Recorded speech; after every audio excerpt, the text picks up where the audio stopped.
देखते रहिए national news India fast 24, हर खबर सच के साथ। खबर भिंड जिले से आ रही है, जहां आज मध्य प्रदेश में होने वाले विधानसभा चुनाव अब अंतिम चरण में है और आज शाम 5 बजे बाद चुनाव थम गया।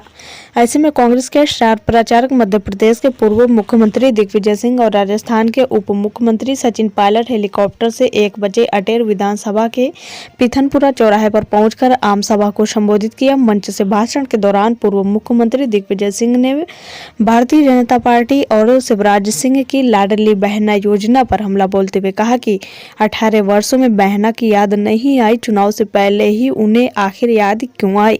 सरकार एक हाथ से लाडली बहन के नाम पर पैसा तो दे रही, लेकिन वही दूसरे हाथ से बिजली बिल, पेट्रोल, डीजल, रसोई गैस के दामों और महंगाई बढ़ाकर उसी जनता जनार्दन से पैसा भी लूट रही है। वहीं उन्होंने कहा कि भारतीय जनता पार्टी सरकार में लोगों पर अत्याचार और जुल्म जमकर हुए हैं।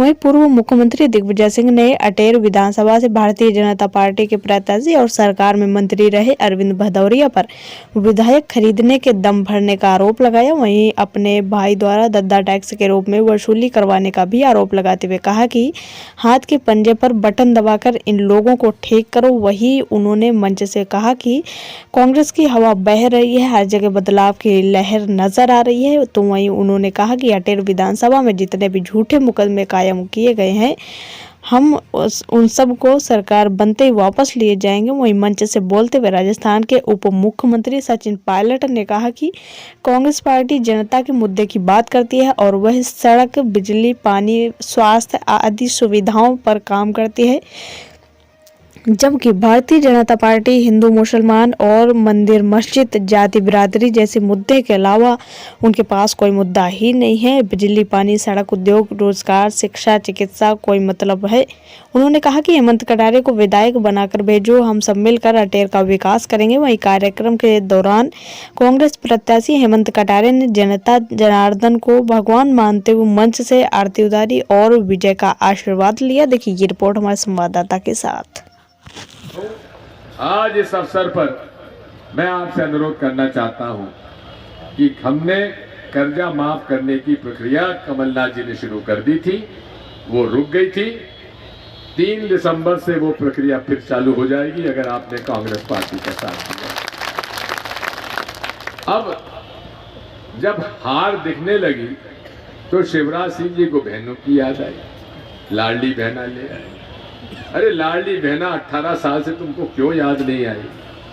तुम्हारी बहनों के तुम्हारे जीजा जी बेचारे जेल जाते रहे, तुम्हारे क्या क्या होता रहा, तब उनको चिंता नहीं आई तुम्हारी।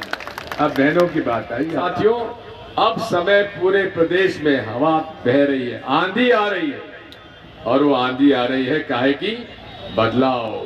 बदलाव, परिवर्तन। अब उनके पास बेईमानी की कमाई हुआ काला धन उनके पास खूब सारा है। आखिरी दिनों में ये अरविंद भदौरिया जो है पैसे बांटेगा, दद्दा टैक्स के कुछ पैसा जेब से निकाल के फिर बांटेगा। आपने तुमसे छीना है, गरीबों में बांटने की भी कोशिश करेगा। 5 साल का हमने जो रूपरेखा तय करी है वो आप लोगों के सामने है। महिला हो, बच्चे हो, किसान हो, शिक्षा हो, चिकित्सा हो, स्वास्थ्य हो, सड़कें हो, बिजली हो, डीपी हो, ट्रांसफार्मर हो, सारी बातें हम लोग इसलिए कह रहे हैं क्योंकि हम बात करते हैं जनता के मुद्दे की।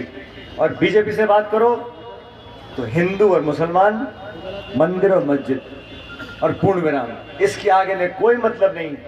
आप जितने लोग यहाँ मौजूद हैं, आप सब लोगों को अपनी जिम्मेदारी निभाना है और 17 तारीख को भारी मतदान कर कांग्रेस पार्टी को जिताएं, ताकि आपके लिए जो सपने हेमंत जी ने देखे हैं उसका वो साकार कर सकें। मैं आप लोगों से आवेदन करूंगा, जितने लोग यहाँ मौजूद हैं, जो मेरी आवाज़ सुन रहे हैं, अगर 17 तारीख को ऐतिहासिक जीत करानी है तो दोनों हाथ खड़े कर हमको आश्वासित कर दो कि हेमंत भैया को जिताना है। बहुत बहुत धन्यवाद। राम राम साहब। बीएसपी के प्रत्याशी, इनका भारतीय जनता पार्टी के पदाधिकारी है, ये बीजेपी का लेटर पैड है, ये महामंत्री है। अभी तक इनका इस्तीफा आया हो तो मीडिया वाले मुझे इस्तीफा दिखा देना। ये बीजेपी का लेटर पैड है। तो ये देखो बीएसपी और बीजेपी एक है कि नहीं। दूसरा, यदि ये वास्तविकता में विधायक बनने के लिए चुनाव लड़ रहे हैं तो ये अरविंद भदौरिया जी के साथ चाय बिस्किट क्यों खा रहे हैं 1.5 महीना पहले बैठ के? बताओ आप, ये क्यों चाय नाश्ता चल रहा है? ये गुलदस्ता क्यों दे रहे हैं? तो आप लोगों को ये समझने की जरूरत है कि बीजेपी और बीएसपी एक है। यदि एक भी वोट बीएसपी को जाता है तो समझ लेना वो सीधे सीधे भाजपा को जा रहा है। इसलिए मेरा ये कहना, इस बार बीएसपी का शून्य लगा देना और कोशिश करना कि भारतीय जनता पार्टी की भी जमानत जब्त कर देना, जिससे कि इनके अन्याय अत्याचार का हिसाब यही के यही चुका है। अंत में मैं यही निवेदन करना चाहूंगा आप सबसे, मेरे स्वर्गीय पिता के जाने के बाद जितने बड़े बुजुर्ग यहाँ बैठे हैं, मैं आप सब में अपने पिता की छवि ढूंढता हूँ। मैं आपके चेहरे में अपने पिता को देखता हूँ, मेरे नौजवान भाइयों में मैं अपने सगे भाई को ढूंढता हूँ। और ये मेरे जीवन का अंतिम चुनाव है, ये अंतिम चुनाव है। अगर इस चुनाव में मैं हार गया, ऊंच नीच हो गई, तो लौट के ये बेटा कभी आपके बीच में आएगा नहीं दोबारा वोट मांगने के लिए। ऐसे खड़ा नहीं हो पाऊंगा मैं कभी भी लौट के नहीं आ पाऊंगा। मेरे भाई ने नारा दिया, सत्यदेव कटारे अमर रहे। अगर आप चाहते हो मेरे स्वर्गीय पिताजी का नाम आने वाले वर्षों में इस विधानसभा में गूंजे, अगर आप चाहते हो कटारे नाम जीवित बना रहे, तो आपको मैं वास्ता देके जा रहा हूँ, मेरे माँ की सफेद साड़ी की तरफ देख लेना एक बार। मैं अपने माँ की सफेद साड़ी का वास्ता आपको देके जा रहा हूँ कि सफेद साड़ी की लाज रख लेना, मेरे कटारे परिवार की लाज रख लेना।